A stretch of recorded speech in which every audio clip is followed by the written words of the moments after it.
భారతదేశ ప్రణాళికా సంఘం మొదటి chairman.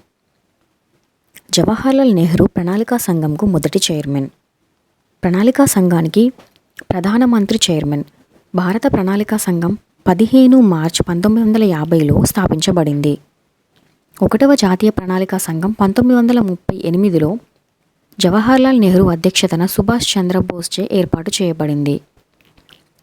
NITA national institute for transforming India Aayog 65 సంవత్సరాల తర్వాత 2015లో ప్రధానమంత్రి నరేంద్ర మోదీ చేత ప్రణాళికా సంఘంను భర్తీ చేసింది. Important points. భారత రాజ్యాంగంలో ప్రణాళికా సంఘం లేదా ప్రస్తావన కోసం ఎటువంటి నిబంధన లేదు. సభ్యులను ప్రభుత్వం నియమిస్తుంది. ప్రణాళికకు తుది అనుమతి జాతీయ అభివృద్ధి మండలి ద్వారా ఇవ్వబడుతుంది.